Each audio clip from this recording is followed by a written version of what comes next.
Hi everyone, this is Robert. Welcome to The Well-Told Tale.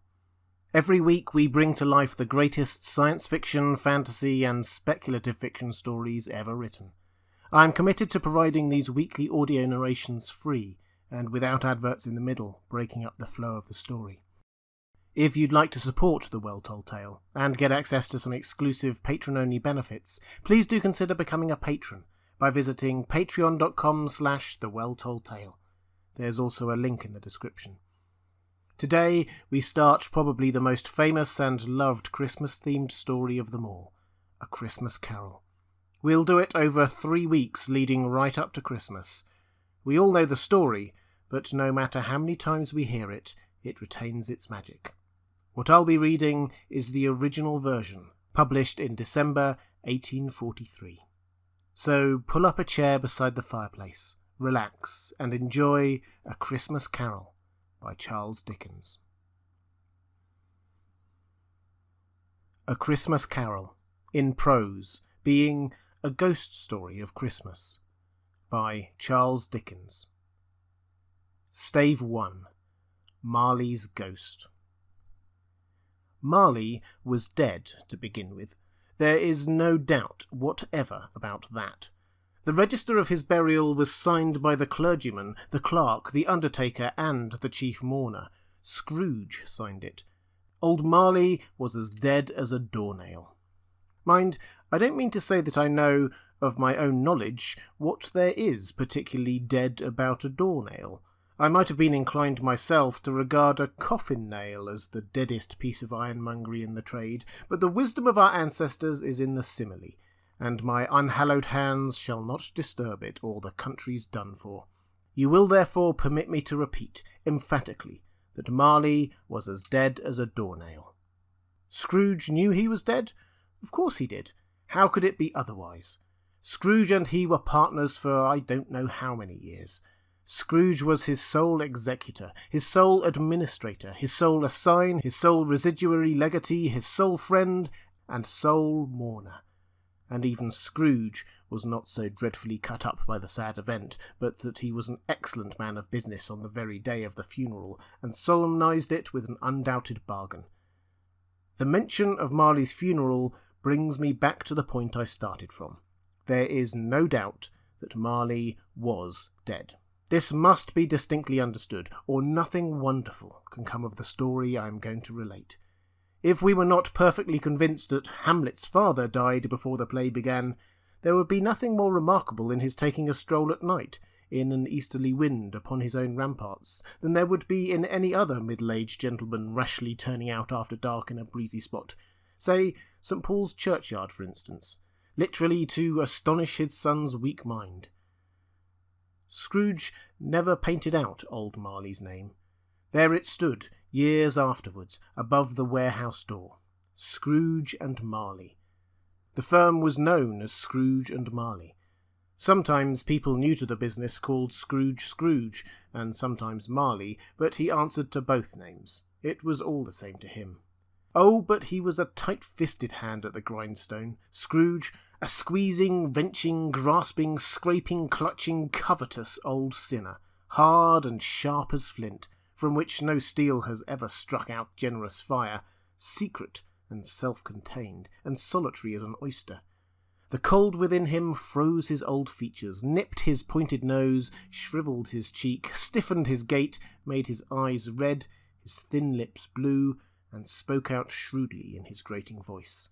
A frosty rime was on his head, and on his eyebrows and his wiry chin. He carried his own low temperature always about with him. He iced his office in the dog days, and didn't thaw it 1 degree at Christmas. External heat and cold had little influence on Scrooge. No warmth could warm, no wintry weather chill him. No wind that blew was bitterer than he. No falling snow was more intent upon its purpose, no pelting rain less open to entreaty. Foul weather didn't know where to have him.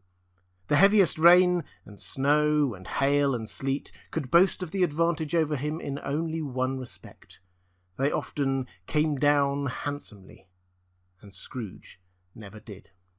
Nobody ever stopped him in the street to say, with gladsome looks, "My dear Scrooge, how are you?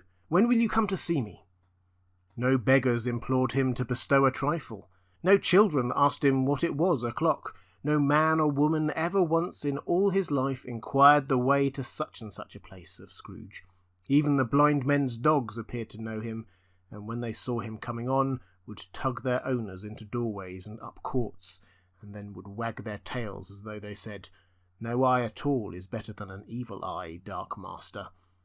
But what did Scrooge care? It was the very thing he liked. To edge his way along the crowded paths of life, warning all human sympathy to keep its distance, was what the knowing ones call nuts to Scrooge. Once upon a time, of all the good days in the year on Christmas Eve, old Scrooge sat busy in his counting-house. It was cold, bleak, biting weather, foggy withal, and he could hear the people in the court outside go wheezing up and down, heating their hands upon their breasts and stamping their feet upon the pavement stones to warm them. The city clocks had only just gone 3, but it was quite dark already. It had not been light all day, and candles were flaring in the windows of the neighbouring offices like ruddy smears upon the palpable brown air. The fog came pouring in at every chink and keyhole, and was so dense without that although the court was of the narrowest, the houses opposite were mere phantoms. To see the dingy cloud come drooping down, obscuring everything, one might have thought that nature lived hard by and was brewing on a large scale. The door of Scrooge's counting-house was open, that he might keep his eye upon his clerk, who, in a dismal little cell beyond, a sort of tank, was copying letters. Scrooge had a very small fire, but the clerk's fire was so very much smaller that it looked like one coal. But he couldn't replenish it, for Scrooge kept the coal box in his own room, and so surely as the clerk came in with the shovel, the master predicted that it would be necessary for them to part. Wherefore the clerk put on his white comforter and tried to warm himself at the candle, in which effort, not being a man of strong imagination, he failed. "A Merry Christmas, uncle! God save you!" cried a cheerful voice. It was the voice of Scrooge's nephew, who came upon him so quickly that this was the first intimation he had of his approach. "Bah!" said Scrooge. "Humbug!" He had so heated himself with rapid walking in the fog and frost, this nephew of Scrooge's, that he was all in a glow. His face was ruddy and handsome, his eyes sparkled, and his breath smoked again. "Christmas a humbug, uncle?" said Scrooge's nephew. "You don't mean that, I'm sure." "I do," said Scrooge. "Merry Christmas! What right have you to be merry? What reason have you to be merry? You're poor enough." "Come then," returned the nephew gaily. "What right have you to be dismal? What reason have you to be morose? You're rich enough." Scrooge, having no better answer ready on the spur of the moment, said "Bah!" again, and followed it up with "Humbug." "Don't be cross, uncle," said the nephew. "What else can I be?" returned the uncle, "when I live in such a world of fools as this? Merry Christmas! Out upon Merry Christmas! What's Christmas time to you but a time for paying bills without money, a time for finding yourself a year older and not an hour richer, a time for balancing your books and having every item in 'em through a round dozen of months presented dead against you, if I could work by will," said Scrooge indignantly. "Every idiot who goes about with Merry Christmas on his lips should be boiled with his own pudding and buried with a stake of holly through his heart. He should." "Uncle," pleaded the nephew. "Nephew," returned the uncle sternly, "keep Christmas in your own way, and let me keep it in mine." "Keep it?" repeated Scrooge's nephew. "But you don't keep it." "Let me leave it alone, then," said Scrooge. "Much good may it do you. Much good has it ever done you." "There are many things from which I might have derived good, by which I have not profited, I dare say," returned the nephew, "Christmas among the rest. But I'm sure I've always thought of Christmas time, when it has come around, apart from the veneration due to its sacred name and origin, if anything belonging to it can be apart from that, as a good time. A kind, forgiving, charitable, pleasant time. The only time I know of in the long calendar of the year where men and women seem by one consent to open their shut-up hearts freely. and to think of people below them as if they really were fellow passengers to the grave, and not another race of creatures bound on other journeys. And therefore, uncle, though it has never put a scrap of gold or silver in my pocket, I believe that it has done me good, and will do me good, and I say, God bless it. The clerk in the tank involuntarily applauded. Becoming immediately sensible of the impropriety, he poked the fire, and extinguished the last frail spark forever. "Let me hear another sound from you," said Scrooge, "and you'll keep your Christmas by losing your situation. You're quite a powerful speaker, sir," he added, turning to his nephew. "I wonder why you don't go into Parliament." "Don't be angry, uncle. Come, dine with us tomorrow." Scrooge said that he would see him. Yes, indeed he did. He went through the whole length of the expression, and said that he would see him in that extremity first. "But why?" cried Scrooge's nephew. "Why?" "Why did you get married?" said Scrooge. "Because I fell in love." "Because you fell in love," growled Scrooge, as if that were the only one thing in the world more ridiculous than a Merry Christmas. "Good afternoon." "Nay, uncle, but you never came to see me before that happened. Why give it as a reason for not coming now?" "Good afternoon," said Scrooge. "I want nothing from you. I ask nothing of you. Why can't we be friends?" "Good afternoon," said Scrooge. "I am sorry with all my heart to find you so resolute. We have never had any quarrel to which I have been a party, but I have made the trial and homage to Christmas, and I'll keep my Christmas humour to the last. So, a Merry Christmas, uncle." "Good afternoon," said Scrooge. "And a Happy New Year." "Good afternoon," said Scrooge. His nephew left the room without an angry word, notwithstanding. He stopped at the outer door to bestow the greetings of the season on the clerk, who, cold as he was warmer than Scrooge, for he returned them cordially. "There's another fellow," muttered Scrooge, who overheard him. "My clerk, with 15 shillings a week, and a wife and family, talking about a Merry Christmas. I'll retire to Bedlam." This lunatic, in letting Scrooge's nephew out, had let 2 other people in. They were portly gentlemen, pleasant to behold, and now stood with their hats off in Scrooge's office. They had books and papers in their hands, and bowed to him. "Scrooge and Marley's, I believe," said one of the gentlemen, referring to his list. "Have I the pleasure of addressing Mr. Scrooge or Mr. Marley?" "Mr. Marley has been dead these 7 years," Scrooge replied. "He died 7 years ago this very night." "We have no doubt his liberality is well represented by his surviving partner," said the gentleman, presenting his credentials. It certainly was, for they had been 2 kindred spirits.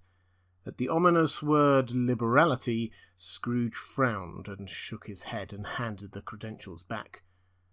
"At this festive season of the year, Mr. Scrooge," said the gentleman, taking up a pen, "it is more than usually desirable that we should make some slight provision for the poor and destitute, who suffer greatly at the present time.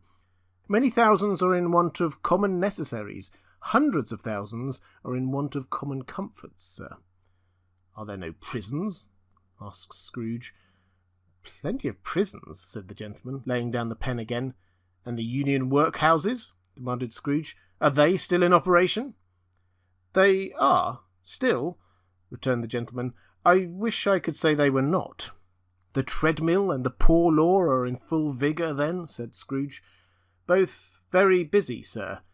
"Oh, I was afraid from what you said at first that something had occurred to stop them in their useful course," said Scrooge. "I am very glad to hear it." "Under the impression that they scarcely furnish Christian cheer of mind or body to the multitude," returned the gentleman, "a few of us are endeavouring to raise a fund to buy the poor some meat and drink and means of warmth. We choose this time because it is a time, of all others, when want is keenly felt and abundance rejoices. What shall I put you down for?" "Nothing," Scrooge replied. "You wish to be anonymous?" "I wish to be left alone," said Scrooge. "Since you ask me what I wish, gentlemen, that is my answer. I don't make myself merry at Christmas, and I can't afford to make idle people merry. I help to support the establishments I have mentioned. They cost enough, and those who are badly off must go there. Many can't go there, and many would rather die. "If they would rather die," said Scrooge, "they had better do it, and decrease the surplus population. Besides, excuse me, I don't know that." "But you might know it," observed the gentleman. "It's not my business," Scrooge returned. "It's enough for a man to understand his own business, and not to interfere with other people's. Mine occupies me constantly. Good afternoon, gentlemen." Seeing clearly that it would be useless to pursue their point, the gentleman withdrew. Scrooge resumed his labours with an improved opinion of himself, and in a more facetious temper than was usual with him. Meanwhile, the fog and darkness thickened so that people ran about with flaring links, proffering their services to go before horses in carriages, and conduct them on their way. The ancient tower of a church, whose gruff old bell was always peeping slyly down at Scrooge out of a Gothic tower in the wall, became invisible, and struck the hours and quarters in the clouds, with tremulous vibrations afterwards, as if its teeth were chattering in its frozen head up there. The cold became intense.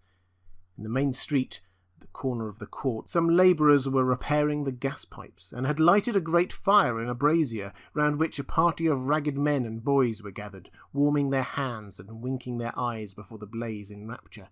The water plug being left in solitude, its overflowings suddenly congealed, and turned to misanthropic ice. The brightness of the shops, where holly sprigs and berries crackled in the lamp heat of the windows, made pale faces ruddy as they passed. Poulterers' and grocers' trades became a splendid joke, a glorious pageant, with which it was next to impossible to believe that such dull principles as bargain and sale had anything to do. The Lord Mayor, in the stronghold of the mighty mansion house, gave orders to his 50 cooks and butlers to keep Christmas as a Lord Mayor's household should, and even the little tailor, whom he had fined 5 shillings on the previous Monday for being drunk and bloodthirsty in the streets, stirred up tomorrow's pudding in his garret, while his lean wife and the baby sallied out to buy the beef. Foggier yet, and colder, piercing, searching, biting cold. If the good St. Dunstan had but nipped the evil spirit's nose with a touch of such weather as that, instead of using his familiar weapons, then indeed he would have roared to lusty purpose. The owner of one scant young nose, gnawed and mumbled by the hungry cold as bones are gnawed by dogs, stooped down at Scrooge's keyhole to regale him with a Christmas carol. But at the first sound of "God rest you, merry gentlemen, may nothing you dismay," Scrooge seized the ruler with such energy of action that the singer fled in terror, leaving the keyhole to the fog, and even more congenial frost. At length the hour of shutting up the counting-house arrived. With an ill will, Scrooge dismounted from his stool, and tacitly admitted the fact to the expectant clerk in the tank, who instantly snuffed his candle out and put on his hat. "You'll want all day tomorrow off, I suppose," said Scrooge. "If quite convenient, sir." "It's not convenient," said Scrooge, "and it's not fair. If I was to stop half a crown for it, you'd think yourself ill-used, I'll be bound." The clerk smiled faintly. "And yet," said Scrooge, "you don't think me ill-used when I pay a day's wages for no work." The clerk observed that it was only once a year. "A poor excuse for picking a man's pocket every 25th of December," said Scrooge, buttoning his greatcoat to the chin. "But I suppose you must have the whole day. Be here all the earlier next morning." The clerk promised that he would, and Scrooge walked out with a growl.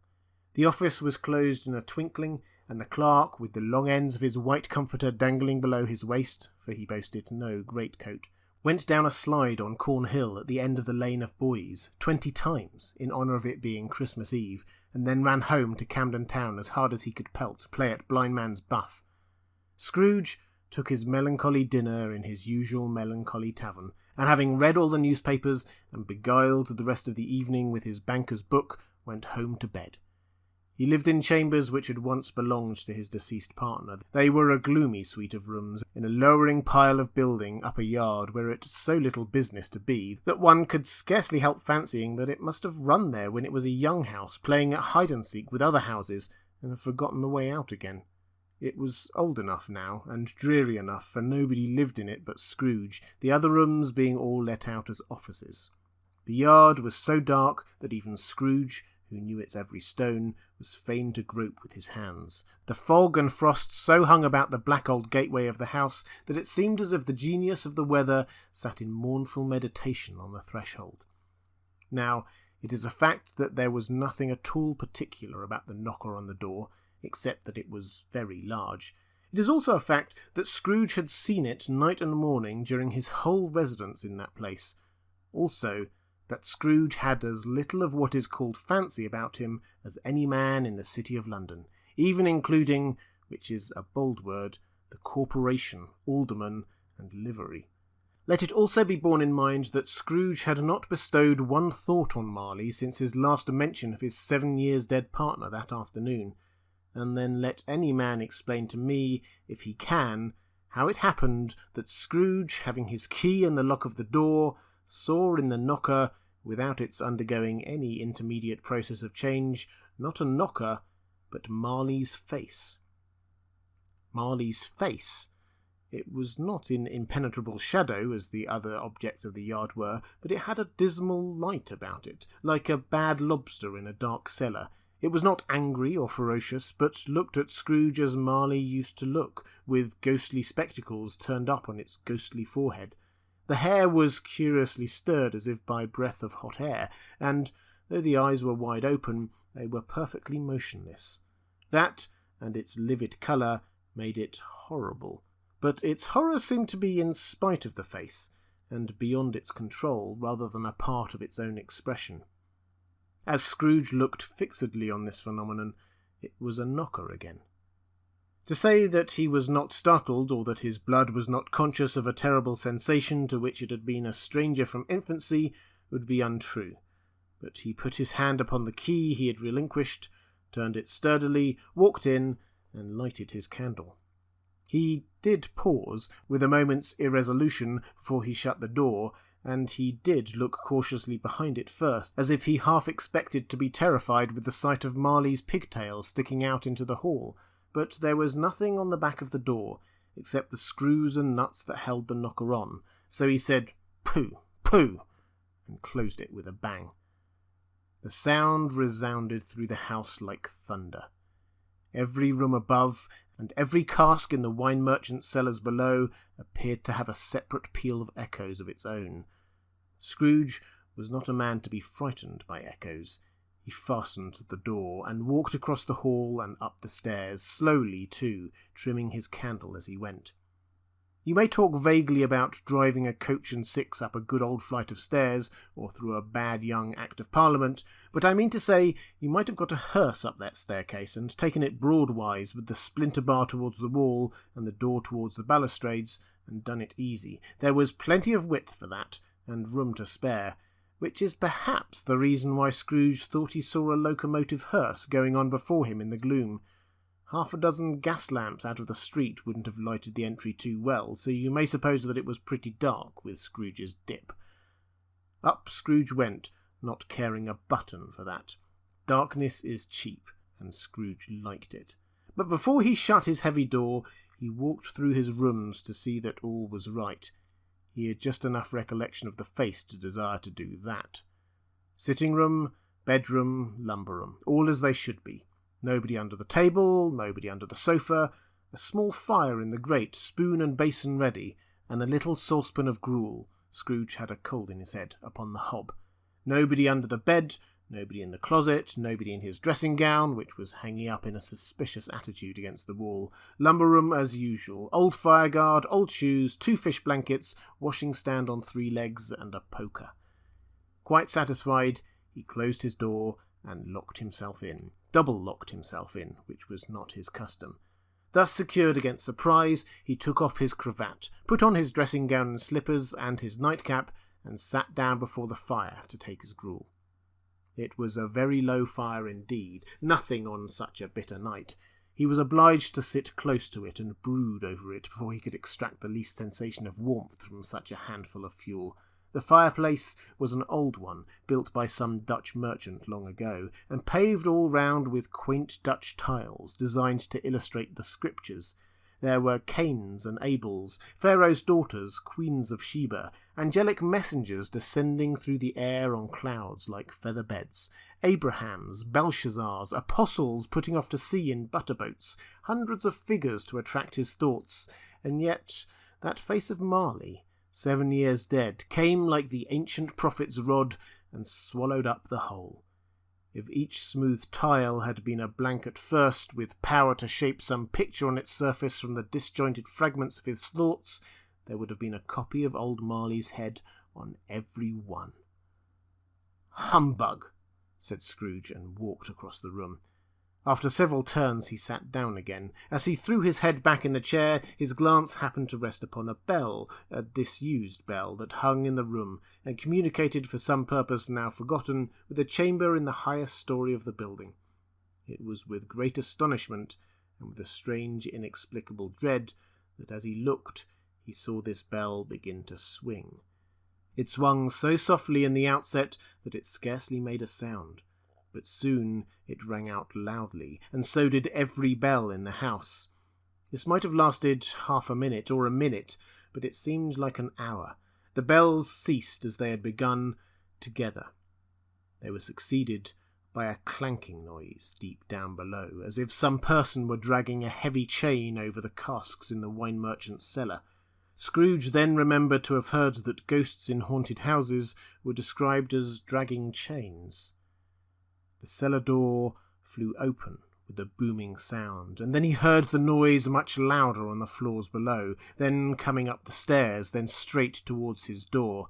"It's humbug still," said Scrooge. "I won't believe it." His colour changed, though, when, without a pause, it came on through the heavy door, and passed into the room before his eyes. Upon its coming in, the dying flame leapt up as though it cried, "I know him! Marley's ghost!" and fell again. The same face, the very same. Marley in his pigtail, usual waistcoat, tights and boots, the tassels on the latter bristling like his pigtail, and his coat skirts, and the hair upon his head. The chain he drew was clasped about his middle. It was long and wound about him like a tail, and it was made, for Scrooge observed it closely, of cash-boxes, keys, padlocks, ledgers, deeds, and heavy purses wrought in steel. His body was transparent, so that Scrooge, observing him and looking through his waistcoat, could see the 2 buttons on his coat behind. Scrooge had often heard it said that Marley had no bowels, but he had never believed it until now.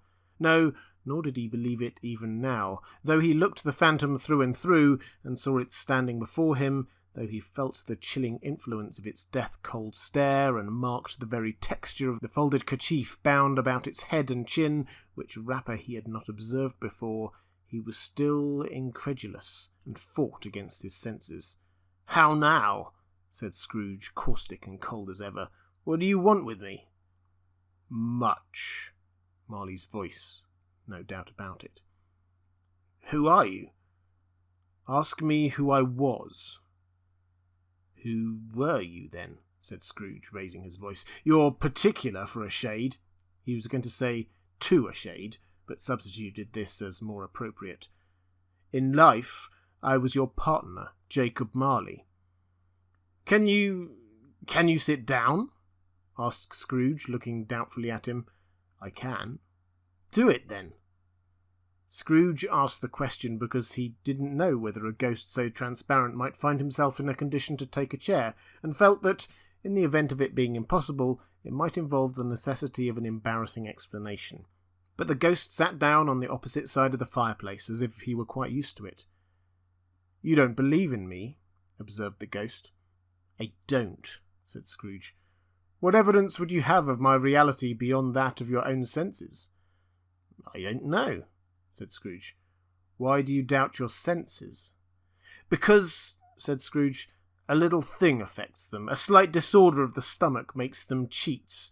You may be an undigested bit of beef, a blot of mustard, a crumb of cheese, a fragment of underdone potato.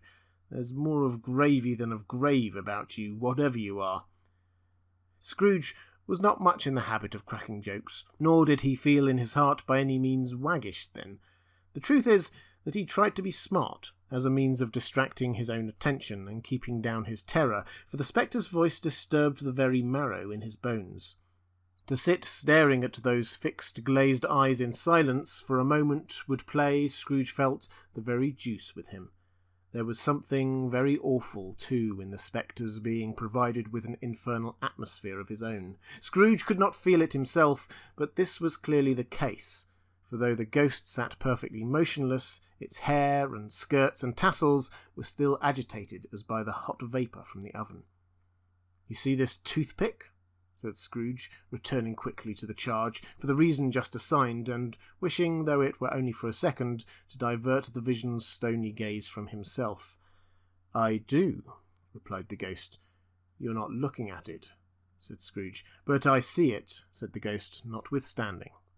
"Well," returned Scrooge, "I have but to swallow this, and be for the rest of my days persecuted by a legion of goblins, all of my own creation. Humbug, I tell you, humbug!" At this the spirit raised a frightful cry, and shook its chain with such a dismal and appalling noise that Scrooge held on tight to his chair to save himself from falling in a swoon. But how much greater was his horror when the phantom, taking off the bandage round his head as if it were too warm to wear indoors, its lower jaw dropped down upon its breast. Scrooge fell upon his knees and clasped his hands before his face. "Mercy!" he said. "Dreadful apparition, why do you trouble me?" "Man of the worldly mind," replied the ghost, "do you believe in me or not?" "I do," said Scrooge. "I must. But why do spirits walk the earth, and why do they come to me?" "It is required of every man," the ghost returned, "that the spirit within him should walk abroad among his fellow men, and travel far and wide, and if that spirit goes not forth in life, it is condemned to do so after death. It is doomed to wander through the world, oh, woe is me, and witness what it cannot share, but might have shared on earth, and turned to happiness." Again the spectre raised a cry, and shook its chain, and wrung its shadowy hands. "You are fettered," said Scrooge, trembling. "Tell me why." "I wear the chain I forged in life," replied the ghost. "I made it link by link, and yard by yard. I girded it of my own free will, and of my own free will I wore it. Is its pattern strange to you?" Scrooge trembled more and more. "Or would you know," pursued the ghost, "the weight and length of the strong coil you bear yourself? It was full as heavy and as long as this 7 Christmas Eves ago. You have laboured on it since. It is a ponderous chain." Scrooge glanced about him on the floor, in the expectation of finding himself surrounded by some 50 or 60 fathoms of iron cable, but he could see nothing. "Jacob," he said imploringly, "old Jacob Marley, tell me more. Speak comfort to me, Jacob." "I have none to give," the ghost replied. "It comes from other regions, Ebenezer Scrooge, and is conveyed by other ministers to other kinds of men, nor can I tell you what I would. A very little more is all permitted to me. I cannot rest, I cannot stay, I cannot linger anywhere. My spirit never walked beyond our counting-house, mark me. In life, my spirit never roved beyond the narrow limits of our money-changing hole, and weary journeys lie before me." It was a habit with Scrooge, whenever he became thoughtful, to put his hands in his breeches pockets. Pondering on what the ghost had said, he did so now, but without lifting up his eyes or getting off his knees. "You must have been very slow about it, Jacob," Scrooge observed in a business-like manner, though with humility and deference. "Slow?" the ghost repeated. 7 years dead," mused Scrooge, "and travelling all the time?" "The whole time," said the ghost. "No rest, no peace, incessant torture of remorse." "You travel fast?" said Scrooge. "On the wings of the wind," replied the ghost. "You might have got over a great quantity of ground in 7 years," said Scrooge. The ghost, on hearing this, set up another cry, and clanked its chain so hideously in the dead silence of the night that the ward would have been justified in indicting it for a nuisance. "Oh, captive bound and double ironed!" cried the phantom, "not to know that ages of incessant labour by immortal creatures for this earth must pass into eternity before the good of which it is susceptible is all developed, not to know that any Christian spirit, working kindly in its little sphere, whatever it may be, will find its mortal life too short for its vast means of usefulness, not to know that no space of regret can make amends for one life's opportunities misused. Yet such was I. Oh, such was I."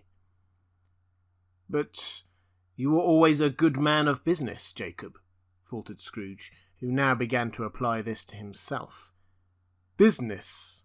cried the ghost, wringing its hands again. "Mankind was my business. The common welfare was my business. Charity, mercy, forbearance, and benevolence were all my business. The dealings of my trade were but a drop of water in the comprehensive ocean of my business."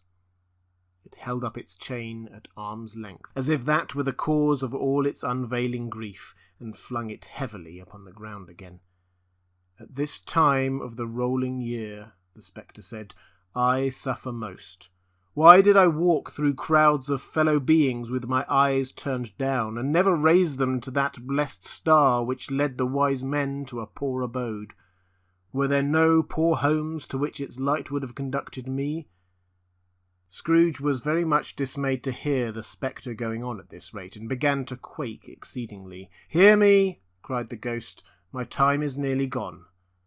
"I will," said Scrooge, "but don't be hard upon me. Don't be flowery, Jacob, pray.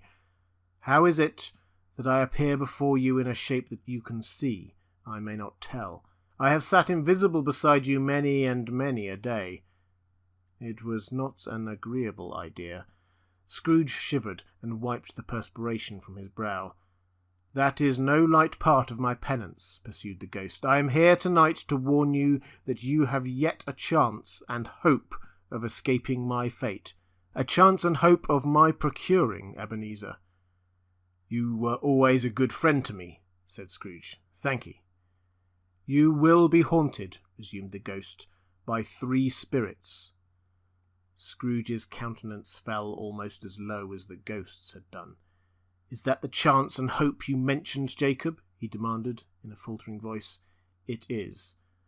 I think I'd rather not," said Scrooge. "Without their visits," said the ghost, "you cannot hope to shun the path I tread. Expect the first tomorrow, when the bell tolls 1. "Couldn't I take 'em all at once, and have it all over, Jacob?" hinted Scrooge. "Expect the second on the next night at the same hour. The third upon the next night, when the last stroke of 12 has ceased to vibrate. Look to see me no more, and look that, for your own sake, you remember what has passed between us." When it had said these words, the spectre took its wrapper from the table and bound it round its head as before. Scrooge knew this by the smart sound its teeth made when the jaws were brought together by the bandage. He ventured to raise his eyes again, and found his supernatural visitor confronting him in an erect attitude, with its chain wound over and about its arm. The apparition walked backward from him, and at every step it took, the window raised itself a little, so that when the spectre reached it, it was wide open. It beckoned Scrooge to approach, which he did. When they were within 2 paces of each other, Marley's ghost held up its hand, warning him to come no nearer. Scrooge stopped. Not so much in obedience as in surprise and fear, for on the raising of the hand he became sensible of confused noises in the air, incoherent sounds of lamentation and regret, wailings inexpressibly sorrowful and self-accusatory. The spectre, after listening for a moment, joined in the mournful dirge, and floated out upon the bleak, dark night. Scrooge followed to the window, desperate in his curiosity. He looked out. The air was filled with phantoms, wandering hither and thither in restless haste, and moaning as they went. Every one of them wore chains like Marley's ghost. Some few, they might be guilty governments, were linked together. None were free. Many had been personally known to Scrooge in their lives. He had been quite familiar with one old ghost in a white waistcoat with a monstrous iron safe attached to its ankle, who cried piteously at being unable to assist a wretched woman with an infant whom it saw below upon a doorstep. The misery with them all was, clearly, that they had sought to interfere for good in human matters and had lost the power for ever. Whether these creatures faded into mist, or mist enshrouded them, he could not tell. But they and their spirit voices faded together, and the night became as it had been when he had walked home. Scrooge closed the window and examined the door by which the ghost had entered. It was double locked, as he had locked it with his own hands, and the bolts were undisturbed. He tried to say "humbug," but stopped at the first syllable, and being, from the emotion he had undergone, or the fatigues of the day, or his glimpse of the invisible world, or the dull conversation of the ghost, or the lateness of the hour, much in need of repose, went straight to bed without undressing, and fell asleep upon the instant.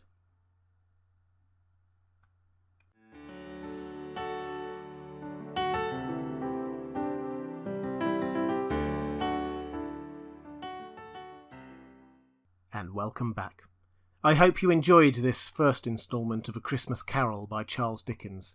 We will continue with the story next week, with the first of the three spirits. Please do consider becoming a patron of The Well Told Tale by visiting patreon.com/thewelltoldtale. Your support there will help me keep these weekly episodes free for everyone, and there are also patron-only benefits of signing up. Thank you again for listening, and please join me next time for more from The Well Told Tale.